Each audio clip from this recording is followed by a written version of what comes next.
Ассалаумағалейкум, құрметті ағайын. 3 жыл бұрын жайдан жай құлап, жарылған самолеттің ішінде Жанболат Мамай болуы керек екенін біліп, өлтіргісі келген Назарбаевтың бұйрығымен жарылған екен. Бұл туралы жаңа шыққан видео дәлел. Достар, енді нақты дәлел ашылғасын. Ол қалмақты қамау керек десеңіздер, видеоға лайк қойыңыз. Бізде Тоңқаевтың билігі естісін. Енді өзіңіз көріңіз.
Иван, роты.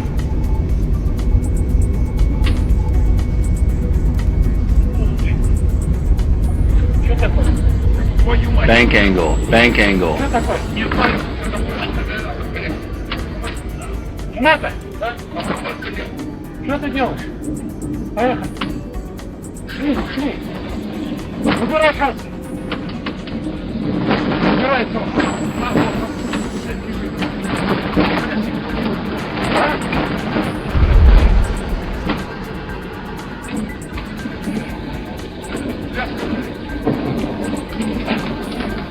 Твою мать!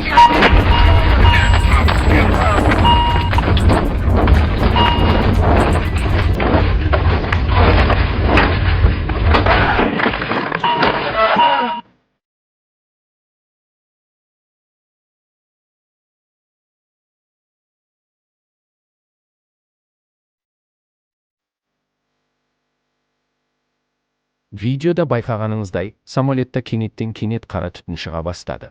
Бұл 4 бомбасы, оны алдын ала белгісіз полиция қызметкерлері двигательге қойып кеткен делінеді жаңа тергеу қағаздарында. Соңғы мәлімет бойынша, ол самолетқа Инга Иманбай мен оның күйеуі Жанболат Мамай отыруы керек еді. Алайда оларды Құдай сақтап қалып, іші өткесін Мамай самолетқа үлгермей қалыпты. Достар, алғашқы жаңалықтарды білу үшін арнамызға подписка жасап, кішкентай ғана қоңыраушаны басыңыз. Өтірік кандидаттар мен диктатор. Қазақстандықтар 20 қарашада ел президентін сайлама.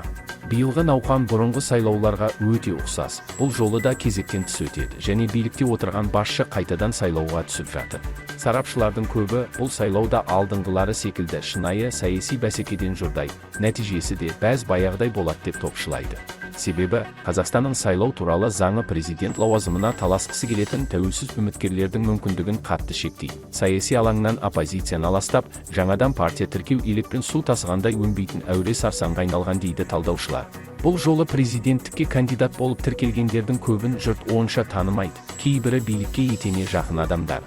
Біз тілдескен кандидаттардың кейбірі қазіргі президенттің саясатын қолдайтынын, өзі президент болуға ұмтылмайтынын айтты. Орталық сайлау комиссиясы президент болудан үміткерлер арасынан осы сайлауға кандидат етіп ресми тіркегендер тізімінде 6 адам бар. Қазіргі президент Тоқаевтан басқа 2 кандидат зейнет жасынан асқан, тағы біреуінің жасы 2024 жылы толмақ. Тізімдегі 2 кандидат әйел президент жанындағы әйел істері және отбасы демография саясаты жөніндегі ұлттық комиссия мүшесі. 2022 жылға 20 қарашада өтетін кезектен тыс сайлауға түсетін Қазақстан президенттігіне кандидаттар тізімі ОСК тіркеген ретпен берілді. Қасым-Жомарт Кемелұлы Тоқаев, 69 жаста, Қазақстанның қазіргі президенті. Парламенттегі билікшіл 3 партия мен ондаған қоғамдық ұйым біріккен халық коалициясы ұсынған. Қазақстанды Совет дәуірінен бастап 30 жылға жуық басқарған Нұрсұлтан Назарбаев 2019 жылғы 19 наурызда президент лауазымын көп жылғы серігі Тоқаевқа тапсырып кеткен. Сол жылы маусымда Тоқаев өзі белгілеген кезектен тыс сайлаудың ресми қорытындысы бойынша 5 жылға Қазақстан президенті болып сайланған. Ол жолғы сайлаумен ресми қорытындысына келіспеген мыңдаған адам ел астанасымен Алматыда және басқа қалаларда наразылық акциясына шыққан. Биыл қаңтарда Тоқаев Конституцияны билігін ұзарту мақсатында өзгертпеуге уәде еткен. Алайда кейінгі бірнеше айда елдің негізгі заңы 2 рет өзгертілді. Маусым айында Тоқаевтың бастамасымен өткізілген референдумнен кейін Конституция баптарының 3/1 жуығы өзгертілсе, қыркүйекте президент енді бұрынғыдай 5 жылға емес, 7 жыл мерзімге сайланатыны туралы түзету енгізілді. Президенттің айтқанына қарсы шығып көрмеген парламент бұл өзгертулерді жедел мақұлдап тастады. Мейрам Зекешұлы Қажыкен, 61 жаста, Аманат кәсіподақтар бірлестігі президенттікке кандидат етіп сұнған. Астана халықаралық ғылыми кешенінің экономикалық зерттеу институтын басқарады. Қазіргі заманғы қоғамды зерттеу институты директоры. 2000 жылдары Қазақстан премьер-министрінің кеңесшісі, индустрия және сауда министрлігі өндіріс және ғылыми техникалық даму комитетінің төрағасы болған. Биыл көктемде Интимак партиясын құратынын жариялаған бастамашыл топтың жетекшісі. Жигули Молдақалықұлы Дайрабаев, 67 жаста, ауыл партиясынан кандидат. Атамекен ұлттық кәсіпкерлер палатасы төралқасының агроөнеркәсіп кешені комитетін басқарады.